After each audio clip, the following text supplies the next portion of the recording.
Welcome to True Crime Garage. Wherever you are, whatever you are doing, thanks for listening. I'm your host, Nick, and with me, as always, is a man who knows that strange things are afoot here at the Circle K. Here is the captain. I know that the garage studio smells like a foot. It's good to be seen, and it's good to see you. Thanks for listening. Thanks for telling a friend.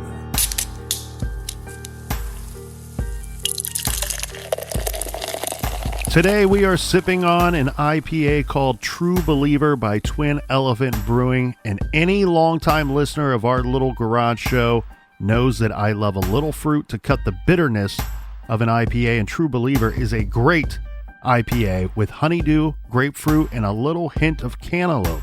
Garage grade 4 1/4 bottle caps. And here's a cheers to some of our True Crime Garage True Believers. First up, a big thank you to Noreen in Highland Hills, New York. And a big shout out to Caroline in Stoneham, Massachusetts. Next up, Captain, we have Vanessa in St. George, Utah. And a big shout out to Taylor in Fort Worth, Texas. All right, Captain, we have Christy in Hillbillyville, Pennsylvania. That sounds made up. That's where I went to high school. Right? That sounds made up. Not unlike our parts unknown where we live. And last but certainly not least, a big cheers to Spencer and Houston, Texas. Thank you to everyone for contributing to this week's beer fund. Yeah, we couldn't do it without you. And if you'd like to support the show and get something in return, go to truecrimegarage.com and check out our store page. And that is enough of the business. All right, everybody, gather around, grab a chair, grab a beer. Let's talk some true crime.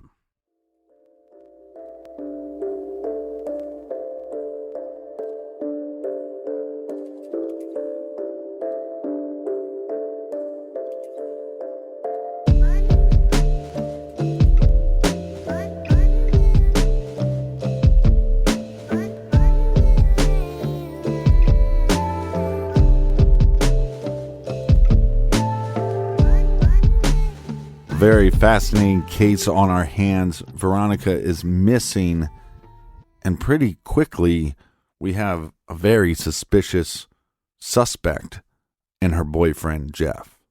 Well, where we left off, Veronica Blumhorst has been missing for 14 years by this point. The Mendota Police Department gave Veronica's family access to her case file, and in that file, it contained a report that Veronica's boyfriend, Jeff, in an interview, made strange statements and threw out some concerning hypotheticals that basically added up to Veronica was hurt and killed and placed somewhere that no one would find her, and there were reasons why Jeff could be responsible for this. Again, this is Jeff's statements after hours of being interviewed with no recording of any kind to back any of this up, and all in a report written after the interview. And the case file report went on to state that according to people who knew Jeff, after Veronica vanished, that Jeff voiced two theories he liked to share about what had happened to Veronica. The first was that he thought maybe she went to track down her birth parents and they were not happy about this and they did something to her. The second theory was that perhaps an ex-boyfriend had hurt her because he was jealous, and the ex decided if he couldn't have her, no one could. This is all a bit strange to me here, Captain, because let's pretend for a second that Jeff is perfectly innocent. The theories don't seem to carry water very well, do they? Like the first one of her tracking down her birth parents. Again, I'm getting the impression time and time again with Veronica that she is an open book. Her family knew what she was up to, what she was into. Her coworkers were always told what her plans were. Yeah, and question, who took her to find her parents? She left her car. Like, if her car was gone, maybe that's somewhat of a plausible theory, but you also leave at 1 a.m. in the morning to go find your birth parents. Just doesn't make a lot of sense. Right. Poor timing. And to top that off, look, maybe she didn't want to hurt her adopted parents' feelings for whatever reason. But again, this is a unique situation where she has an older sister who's adopted as well. she could have bounced this idea off of her. And they were close, and I don't see why she wouldn't. And then to take it a step further, why would the parents decide to hurt her and do something terrible to her? Yeah, it makes no sense. Wouldn't you just say, go away? You know, we don't have any life with you. You know, that doesn't seem to carry much water. But then you do have the ex-boyfriend theory. Maybe that is something that Jeff was right about. Well, okay, so the story goes that she dated this police officer. He became chief, and they only went on a few dates. And he was kind of possessive and was also like saying, well, maybe you should wear this outfit or wear these types of clothes. So it ended as quickly as it began. So, and there's no evidence that after they broke up that this guy was in the picture anymore. Right. So I do like the theory of maybe an ex or something of that nature. But again, then you have to wonder, is this just Jeff coming up with alternative theories that do not involve him being the bad guy? But he also came up with some theories that he is the bad guy. Well, maybe I thought she was pregnant. Maybe I pushed her. Maybe I hit her. So much so that they looked at his family's property. They did not find anything. Now, I believe that Jeff took a lie detector at some point. Yes, he did. So what we have here with the possibility of any of Veronica's exes, according to her family, she did not date anyone as seriously as she did Jeff, and remained friendly with most of the guys that she was no longer seeing. 3 guys, in fact, were interviewed. They all had alibis and 2 passed lie detector tests from what I could find. The investigators considered Jeff the target of their investigation. From what we have been able to gather, Jeff agreed to take a lie detector test. The results have not been released to the public, but Veronica's father said in an interview that Jeff failed miserably. Yeah. He did as well as OJ did. Police conducted a search of Jeff's family's property. They followed him on a daily basis. Before too long, Jeff lawyered up and stopped cooperating with police. He has made only one public statement, which was, quote, "I have been told not to say anything," end quote. In September of 1991, so more than a year after Veronica disappeared, police dogs searched Lee County farmland that was owned by the Veverka family on Maytown Road with cadaver dogs, but again, found nothing. Yeah. Because Jeff stopped talking to police and nothing has been found that connects him to Veronica's disappearance, he has never been charged or even named as a suspect or a person of interest at the public level. Right, but he also hasn't been cleared. So I think that's something. Now, a lot of people go, hey, big red flag, he failed this test. We don't know, obviously, if that's true. I think if there was information given to the father and he's saying that he failed, I believe that. Seems like the father's a stand-up guy. But the red flag for the family is that he lawyered up. Now, I'm actually going to go against the family on this one because we have an individual that had an accident, has issues with memory loss. He seems obviously a little unhinged by the whole situation to the point where he is actually making up scenarios that don't involve him, but making up scenarios that do involve him. At some point, you have to protect this individual if this is your family member. Well, right. And if the hours-long interview, again, I take a lot of what I've been told was said in that interview with a grain of salt. Right. But if maybe the hours-long interview unnerved him so much that either he's guilty and he lawyered up, or he's perfectly innocent and he's just feeling like, I'm really uncomfortable. They're trying to put this thing on me. I need to protect myself. And I do want to champion something you said just a minute ago in regards to the father's comments about Jeff and his lie detector and failing miserably. I feel like you feel. Her father seems to be a stand-up guy, a very honest guy. He does not strike me as the type of person to say something just to say something. He doesn't strike me as the type of person to say something unless he believed it 100% to be true. And as you pointed out in yesterday's episode, he had friends. He knew some people at the police department. He was very likely behind closed doors told that information. And he's saying this years and years after the fact. He doesn't even strike me as the type of dude that is saying it just to throw Jeff under the bus. No. So Yeah. I absolutely believe that if Jeff in fact failed it, that information probably found its way to Veronica's father, Paul, and he's saying it decades later in an interview. Well, in a normal situation, I'd say, because I like lie detectors. I know we can't use them in court, but I like it. I think it gives us a barometer. So I don't think we've used the word deduce yet, which I think we, by law, because we're a true crime podcast, we have to use the word deduce. But what we can deduce from this also is, or what you can't deduce from it is, what is his capability of passing the test anyways if he has short-term memory loss issues because of his accident. Yeah, and not only has he not been cleared, as you said, but it also appears that he became the focus of their investigation and remained the focus of their investigation for many, many years to come. Mm-hmm.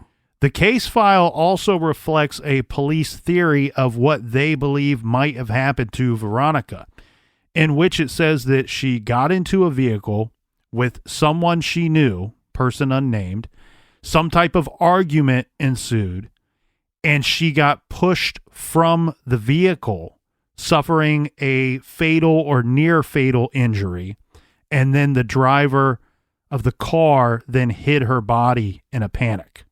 Mm-hmm.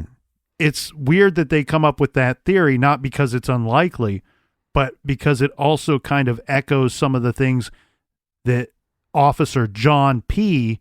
was saying he was able to pull from Jeff during his interview. Mm. Naturally, police also looked at anyone who could have followed Veronica home from work that night to see whether someone else could have harmed her. I think we're going to get to the guy that I got a little gut feeling about. Female employees at the SuperValue told investigators that a guy who tended to loiter inside the store and flirt with female employees may have been in the SuperValue that evening during Veronica's shift. Sharon Vandiver, Veronica's friend, said this guy often came in between 9 and 11 p.m., 2 to 3 times a week, and he rarely bought anything other than something small and cheap like a pack of gum. Most of his time in the store was spent talking to female employees, this obviously including Veronica. Mm-hmm. He creeped out the women who worked there. This guy also bragged to the female workers that he was an EMT or some type of security guard. Cops looked at this guy. I could not find his name, but obviously they know who he is. But he is said to have had an alibi for the evening of September 19th and 20th. Yeah, but here's what I don't like about this. This is also a guy that's rumored. I don't know if you found this, but they're like, well, we don't know where he was at that night. But there was rumors by the people that she worked with, Veronica's co-workers, that say that the guy came in the next night asking about her and stating which movie she rented the night before. How would he know that if he wasn't in there the night before? Right.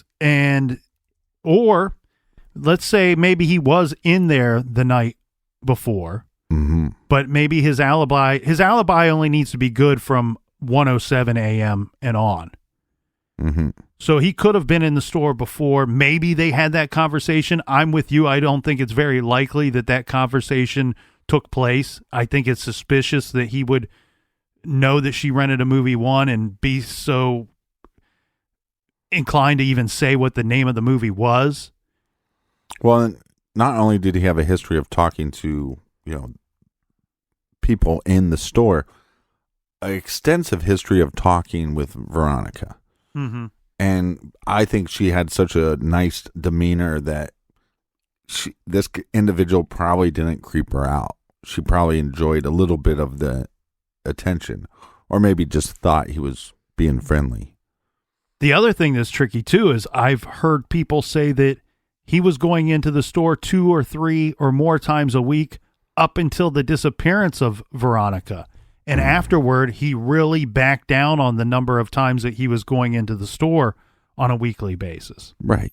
Which would lead you to believe that the motivation for going into the store was Veronica. Mm-hmm. Be it good or bad. Police also questioned an 18-year-old man who stopped at Super Value on September 19th, this to pick up a few items. Veronica was his cashier. He checked out at 11:49 p.m. This guy told police that while in the store, he heard Super Value employee Jason Stepanich, also 18 years old, telling Veronica he'd be back to pick her up at the end of her shift.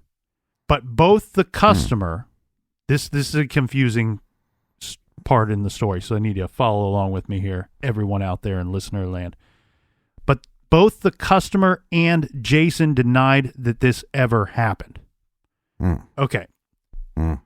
So frankly speaking here, Veronica had her own car at work. We know that. Nobody's arguing that at all. Why would she need anyone to pick her up at all? It doesn't make any sense. The customer said in the Jim Haggerty series that this is absolutely not true. He never told the police any of this. So this is just some made-up report that they have. He says, I'm guessing they fabricated that into the report because I never said that. There was nobody else in the store besides 2 employees and me when I checked out. I don't even know who that is, referring to Jason Stepanich that we mentioned earlier. Right. Jason, for his part, admitted talking to Veronica, but denies telling her he would return for her to pick her up. Mm-hmm. Both of these men, you like the lie detector test, both of these men took polygraph tests and were later cleared. Okay. Per the police report, it says, quote, Jason stated that he did talk to her, but does not remember saying anything like that. Mm-hmm. So this doesn't really help clear anything up. These potential suspects did not go anywhere and failed to lead to any clues about what happened to Veronica. The problem I have with this statement is you have police saying in the case file, this customer overheard another employee say to Veronica he would return later to pick her up. And then you have both of those individuals going on the record and telling the media and the Blumhorst family that no, neither one. I didn't say that I heard this employee say that he was going to pick her up. And the employee says, I never told Veronica I was going to pick her up. Why is that in the police report? Why is that in the case file when both of these witnesses say this did not happen? I have a word for you. Can you say conspiracy? It makes me question the interview with Jeff even more. Is there somebody adding or manipulating things that go into the file for their own benefit? Well, hold on. The reason why I do not like how it went down with Jeff and how they, sat down days after and said, let's write down those statements that he made. That doesn't work for me. But we also have people talking and saying that they talked to Jeff and he was coming up with theories and even putting himself into those theories. So it doesn't seem like they fabricated the whole idea. Well, we need to be clear here because that the people are saying the theories that he presented to them did not include Jeff as having carried that out. Well, see, I thought there were some people saying that he wasn't making full theories, but he was saying, what if I got mad at her and pushed her? Or what if... Those were the theories that he told to the police So those in were that never, interview. So those were never told to other people? Because from what we just reviewed, it's he told police, according to the police file, again, Right. according to the police file, he told Officer John P. in that closed door interview a hypothetical that he could have killed Veronica in an argument, and maybe that she was pregnant or maybe she wasn't. Right. It was several different versions of that same story. But the people in the case file that are cited as saying Jeff is spouting off theories about what happened to Veronica, he's not including himself. Right. I thought I heard from her family that he was maybe not given full theories, but it was maybe we got in an argument, or maybe I did pick her up. I thought that was said to the family, but I could be mistaken on that. It's difficult because we later have the statements of another individual, and I believe that they remain nameless, but we'll continue through that.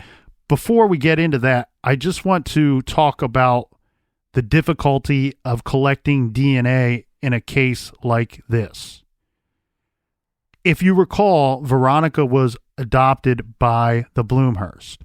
She was not in contact ever with her birth parents, and neither were Paul and Betty, Veronica's adopted parents. In the interest of having Veronica's DNA on hand in case a body was found, and for evidentiary purposes, should there be a suspect, investigators collected some of her personal items from her parents.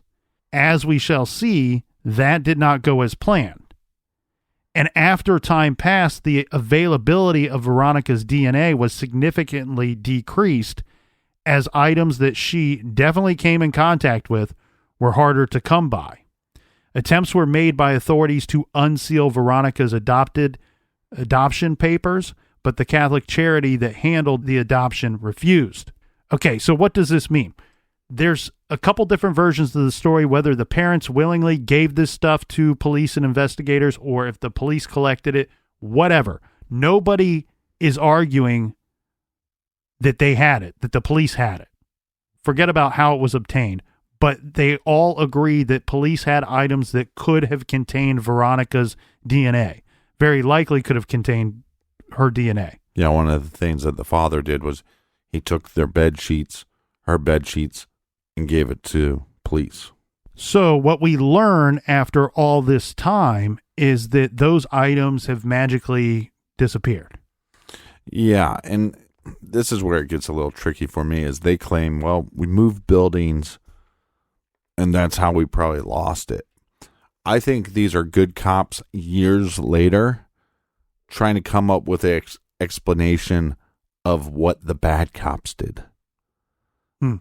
Because they would have been moved out of that one building. It would have all been sorted out by the time she went missing. So I think it's good cops looking back on going, how do we not have these bed sheets and evidence? Well, it must have been when we're moving stuff from this building to that building and things probably got lost. What that means at the end of the day is they do not have her DNA on file. Mm-hmm.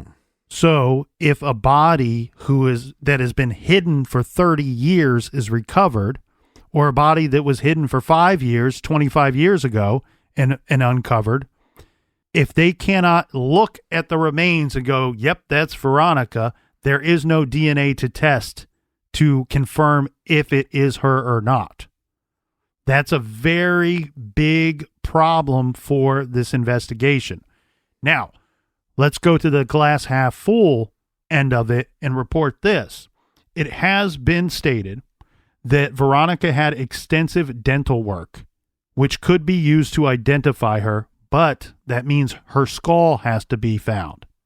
The records have been added to the national database. So we do have dental records for Veronica. Again, no DNA, which really freaking stinks.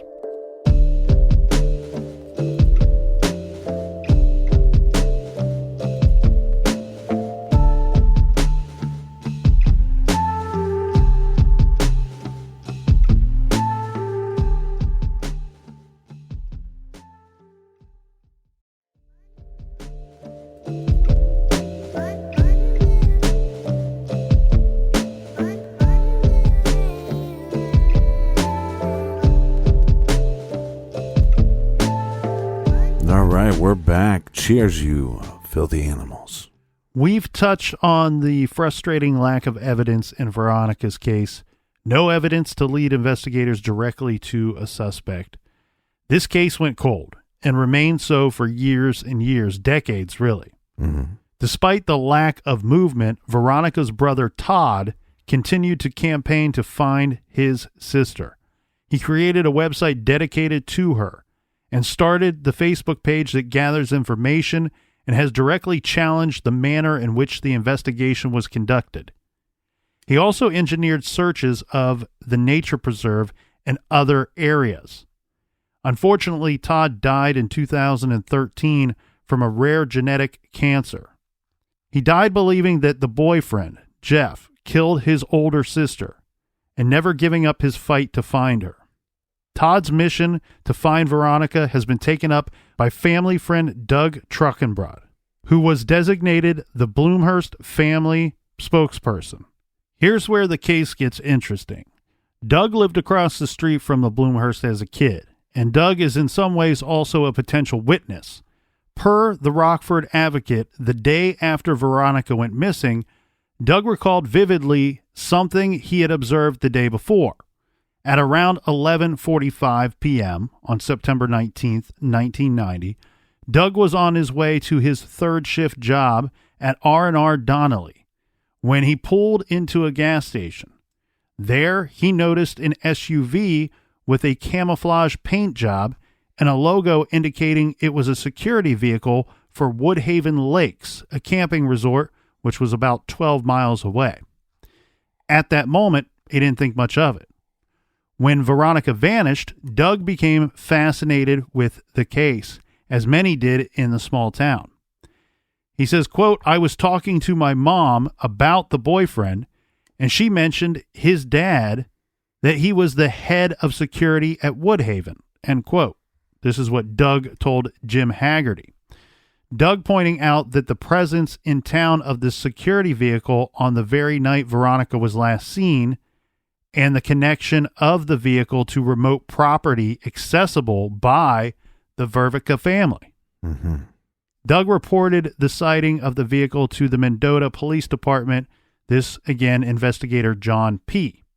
Doug Truckenbrod became one of the Mendotans who embraced the whispered theories that Jeff had done something fatal to Veronica. The 2004 release of the police report highlighting Jeff's suspicious statements solidified him as prime suspect number one in the eyes of many, including Doug and Todd Blumhorst, who did not try to hide the fact that he suspected Jeff of killing his sister. But when Doug took up the mantle from Todd in 2013 and began carrying out his promise to continue to pursue justice in Veronica's case, he started to unveil some startling information. His public pleas for people to come forward resulted in people starting to talk. And now, after 30 years, this case has been substantially advanced over recent months by his efforts.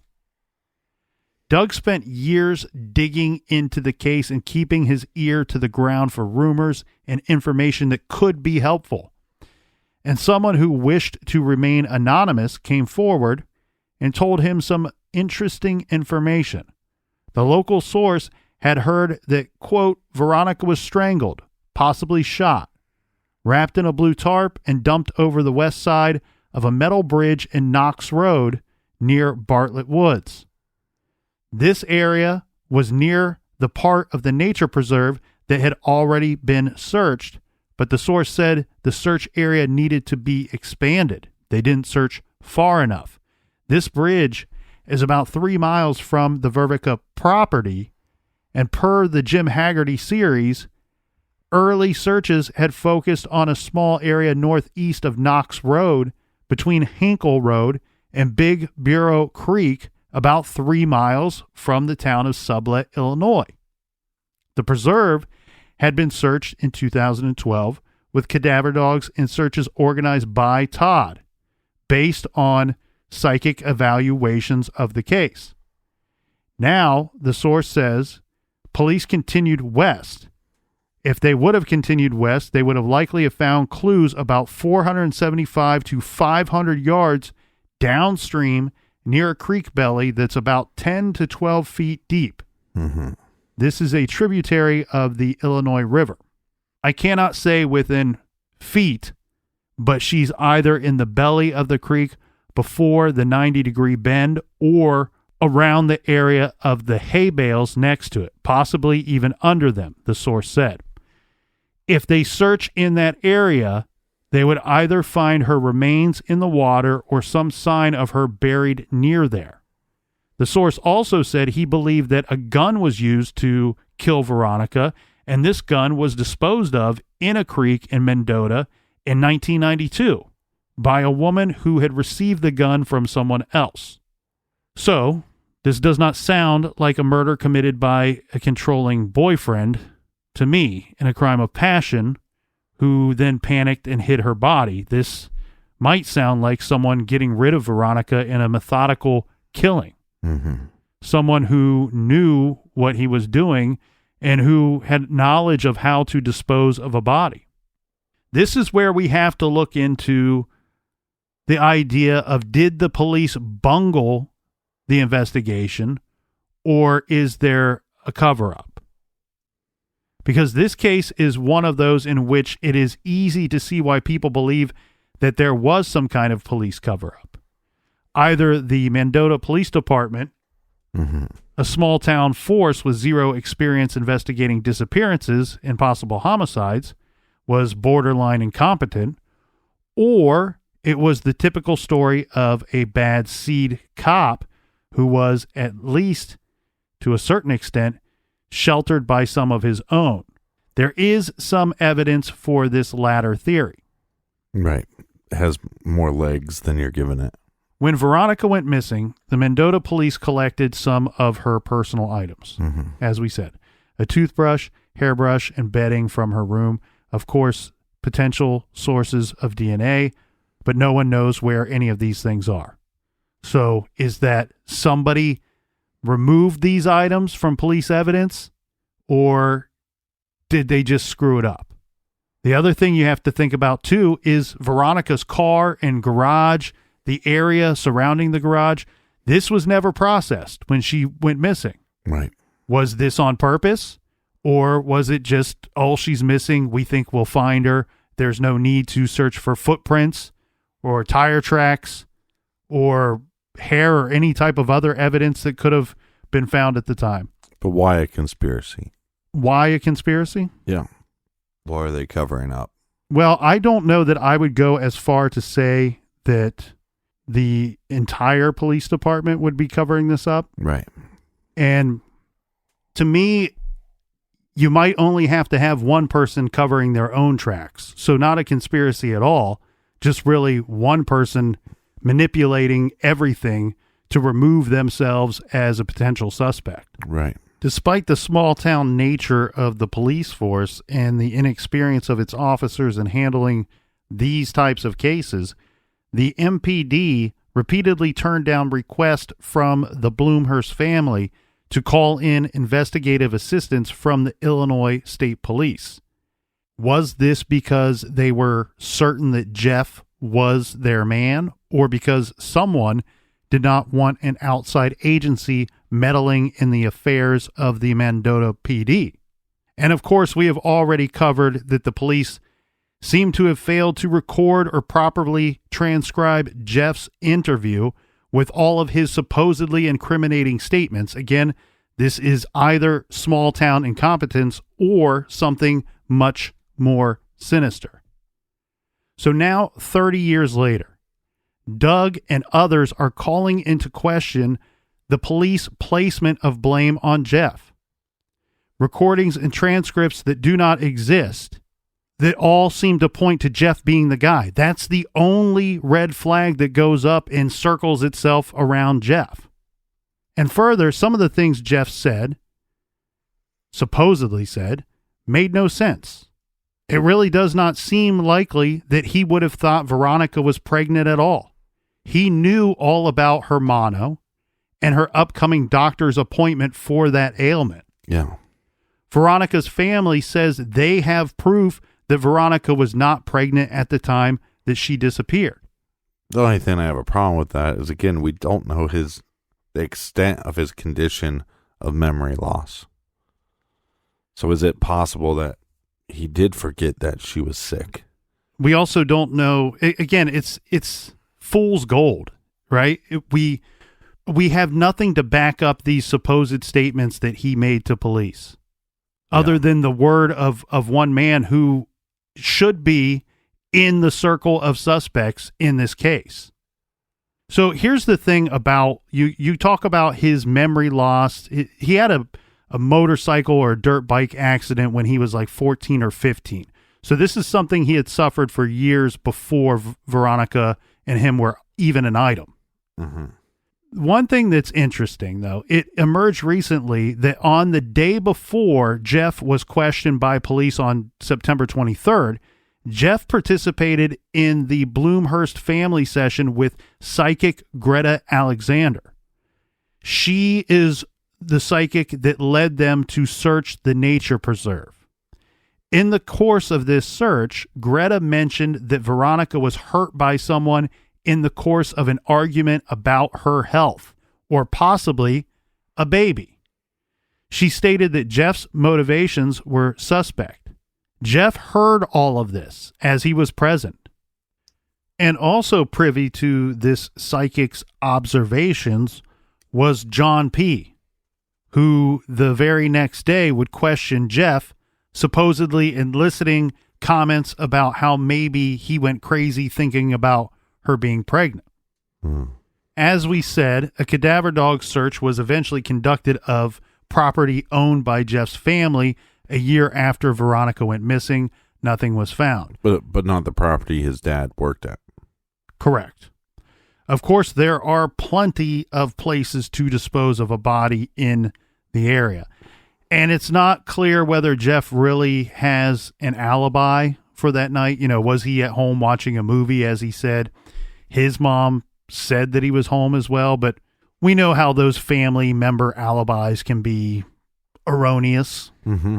But on the other hand, there is nothing whatsoever tying Jeff to Veronica's disappearance, because it seems to me a little too good to be true that he just walked on into the police department and basically offered up all of those semi-incriminating statements.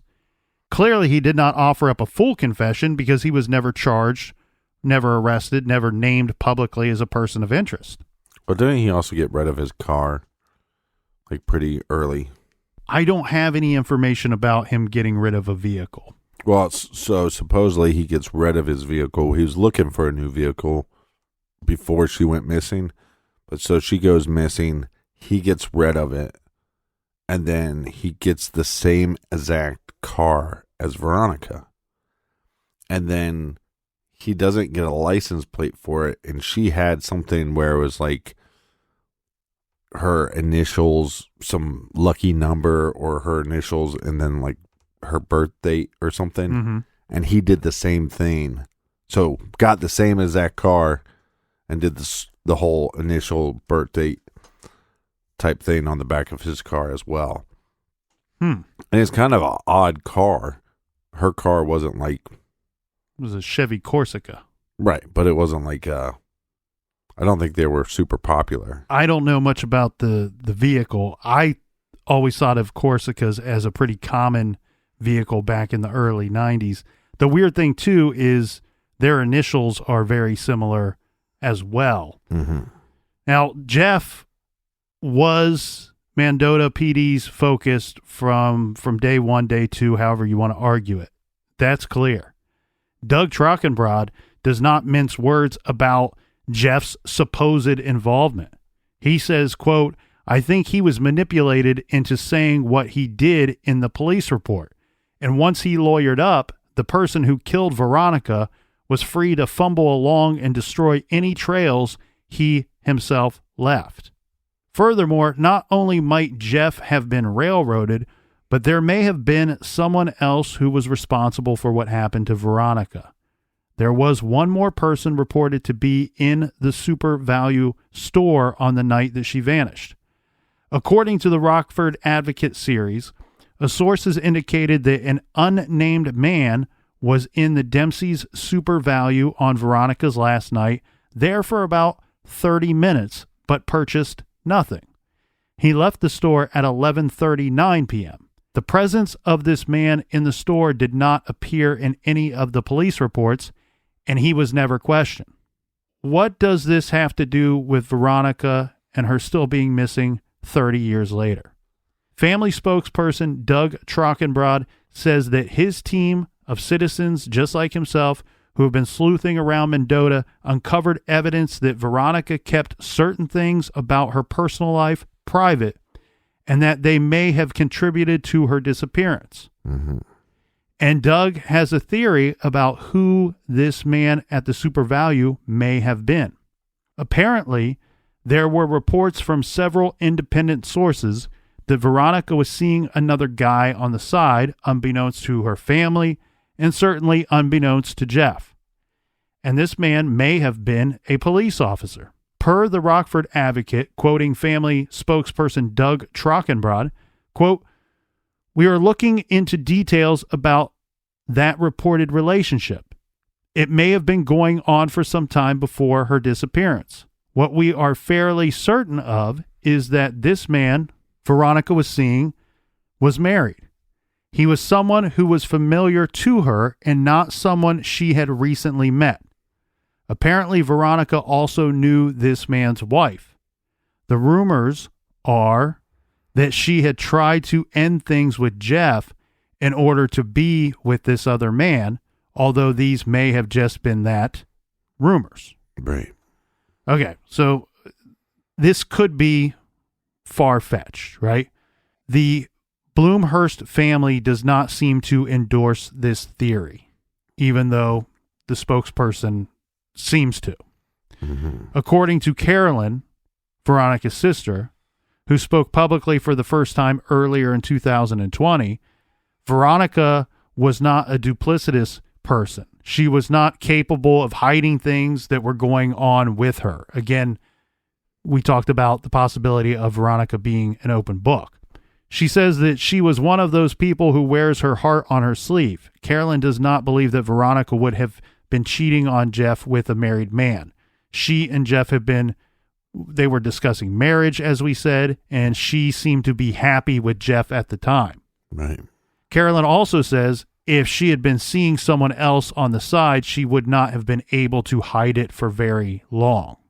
Now, on the other hand, Carolyn did reveal to Doug that things were not all as it seemed with Veronica and her relationship with her family.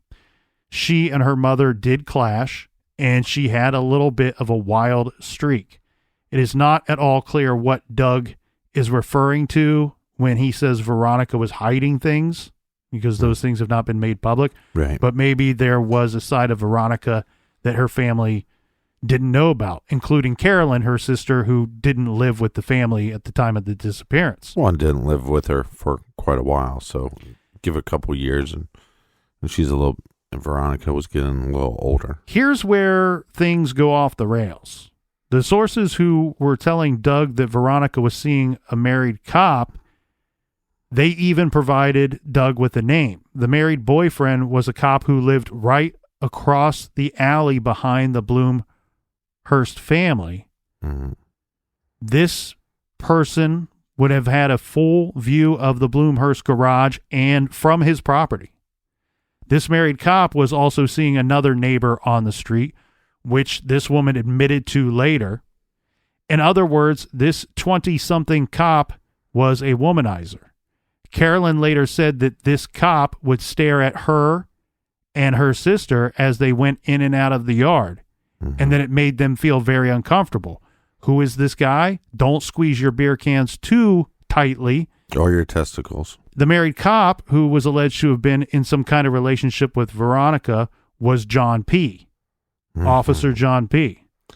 The one who lived right behind her house and was the first on the scene that day when Jeff reported her missing. The one who was in charge of the investigation into her disappearance. The one who focused the blame on her boyfriend in his police report.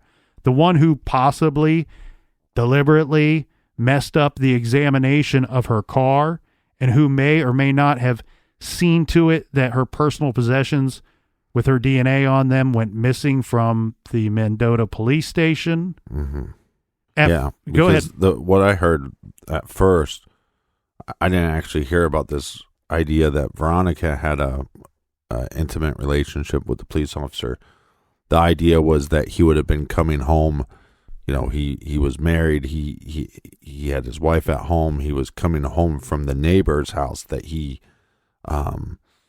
was having an affair with, and somehow got caught by Veronica, and made her go missing so he didn't get busted. That was the first that I heard. That's an interesting theory too, because either way, it's presenting a theory where the two, Officer John and Veronica, had some other type of a relationship that wasn't just we're neighbors. Right. That either Veronica had some dirt on him or she was involved with him. And give a reason for them crossing paths that night. Right. Yeah, so I'd like to know what his alibi was. So it seems like something out of a movie, something fake, something unreal, but what makes this crazy tale somewhat believable is that the sources who told Doug about the relationship between Officer John, and Veronica, whatever the nature of that relationship was, Doug says that these were law enforcement officers that told him this. Right. That there was some kind of relationship. These were guys in the area of law enforcement groups who knew John. One of them also knew the police chief at the time, Ken Hahn, who apparently also suspected John. This crazy story appears to have some legs to it. Some hairy legs. Some hairy, disgusting spider legs. Dirty legs. One way that this story would make sense without Veronica being someone completely foreign to her family, someone who would date a married police officer, betray her boyfriend, and behave in ways that her family and friends found unbelievable, is if John made up the whole thing. Okay? This guy was a known womanizer and creep whose illicit relationships ended up ending his marriage. Mm-hmm. And remember, Carolyn said he would watch girls from his own yard across the way in a creepy fashion. So what I'm getting at here, Captain, is it possible that maybe Officer John bragged to some of his cop buddies about relationships with women that he was not, in fact, actually having? Yeah, or did he prey on weaker individuals and possibly it wasn't as consensual as he made it out to be? And that's where you go with this thing, right? What if in some weird way he's bragging to his cop buddies, hey, that 21-year-old good-looking girl over there, me and her are a bit of a thing, but in reality he's stalking her. Yeah, sexual fantasy. Or again, he might have sexually assaulted her. Maybe he raped her. And like we said, he's somebody that's in the area that would have had knowledge of just, not that she's gullible, but it would be an individual, like I said, a weaker individual that you possibly could control. Yeah, and you don't even have to dub her as gullible because for all we know, Veronica thought of Officer John as most probably would as he's a police officer, he's a neighbor, maybe he's a nice neighbor, maybe he's a nice police officer. When your dad is a part of the first responder family, cops are part of that. They're all good guys. And this guy might just be number one creepo. Could be a wolf in sheep's clothing, as they say. Mm-hmm. So what if he pulls up that night a little after 1 a.m., she's making her way from the garage up to the house as she did several times a week, which he could see that from his house, from his yard. Mm-hmm. He pulls up in a vehicle or asks her to come over to his yard or garage. Because the way that if you view these on a map, the way that these two houses, they more so back up to one another, where it looks to me like the backs of the houses face one another. So the garages are closer to each other than the actual houses would be. Could he have asked her to get in his car and help him with something? or talked her into some kind of ride. And then they're out somewhere. He tries a move on her. Things go wrong and he freaks out and does something bad. Mm-hmm. You can see the way that this would play out.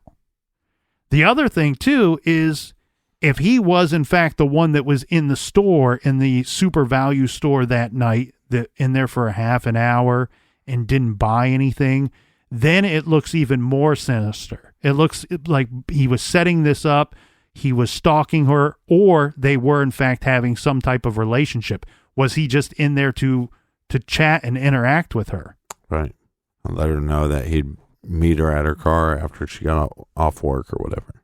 You mentioned earlier, and this is a bit of an aside, another potential conflict of interest in the case. And you find this typically in small towns. The current police chief, Greg Cullen, went on some dates with Veronica, but this is going to be way back in the day. You know, this case is 30 years old. Well, I wonder if he was the quote-unquote possessive guy. He was. Okay. He was the one that Carolyn said Veronica had told her that she was uncomfortable with Greg for whatever reason. He was either possessive or a bit controlling. Please keep in mind, this man was not the police chief back then. He was very low on the totem pole, and yes, he went on to be a chief of police. But other than this little aside to it, it doesn't seem like there was much more to the story other than they went on a couple of dates. Veronica, for whatever reason, didn't really like the guy, and she broke it off with him. Right. In December of 2019, Doug Trockenbrod announced that a civilian search was planned for the spring of 2020 near Knox Road and Big Bureau Creek, about 8 miles north of Mendota. The area is near the forest preserve that was searched previously. This is because the family stated in a release that they had received information that Veronica was strangled, wrapped in a tarp, and dumped over a Knox Road bridge into Big Bureau Creek near Sublet. This was the information from the source that we discussed earlier. The land that was subject of the upcoming search was private, and the owner a local farmer. He granted permission, but this search has been put off indefinitely thanks to COVID. Doug Trockenbrod stirred up enough movement, flushing out sources who claim to have material information, that the Cold Case Foundation, with its seasoned investigators, agreed to take on the case. Good for them and good for him. And based on all the suspicious findings and information, they have managed to get the case in front of the FBI, who is now actively working the case. Got him. Well, good for us. I helped raise a little money for the Cold Case Foundation in July to help those guys out. Good. So this is an active FBI investigation now, and we have seasoned investigators working this very cold case. It's 30 years. And by the way, I cheersed you all. And I'll cheers you again. Cheers. So you have to wonder, is it possible that finally, after 30 years, does Veronica's family, will they get some justice done? Hopefully. But it's sad that her brother didn't live to see the work that he started be finished. John P. left the Mendota Police Department about 14 years ago. He's currently retired, possibly living in Florida. It sounds like the FBI may want to talk with him. Veronica's family, via Doug Trockenbrod, still maintains the Facebook page called Remember Veronica Jill Blumhorst, started by Todd, her brother, to memorialize his sister and document her case. It is very active with updates on her case as well as links to Jim Haggerty's series, and posted regularly. One thing I like about this case is that I feel within the last 2 hours that we have said the three most likely suspects in this case. I think that Jeff, he's an interesting one. I think that former officer John P. is very interesting as well as the creep guy that was going into the Super Value store 2 or 3 times a week to just bother the female employees. And dress the women with his eyes. Yeah, I mean, who's to say he didn't follow her home or had not followed her home before? Mm-hmm. And she, having spoke with him many times, just thought, oh, he's a nuisance, but he's harmless. Right. And she went over to talk to him or got in the car for any number of reasons. I think that what we have here, Captain, is a trail that doesn't lead specifically to any of these 3. Really, all we have is the supposed incriminating statements that Jeff made to Officer John P. behind closed doors. What we also have is the rumors that makes John P. have some kind of different relationship, be it either Veronica had dirt on him or they were involved somehow. And then just the suspicions of the coworkers of this creepo guy coming in a couple times a week. El Creepo. It's really sad because until she is found, there's nothing left to work on at the moment. So I hope and pray that this search gets underway and that they do find something to lead them to her and possibly lead us to the actual person that did this. One thing that I call into question here and would love to know is the actual time of events and how they were supposed to go down once it was known that she was missing. And what I mean by that is, when was it discovered that Jeff and Veronica were going to have lunch that day? Was it just that day when he called and all of a sudden he discovers that she's missing? Right. Oh, by the way, we were going to have lunch. Or did Jeff know about what time the doctor's appointment would be? And did he magically time up that call perfectly to her father shortly after the doctor's office called? Mm-hmm. And it's hard to say, looking back 30 years ago, what the actual events were supposed to be in their order and the times that they were supposed to happen, because I think that could shed a little more light on what category to put Jeff in this case.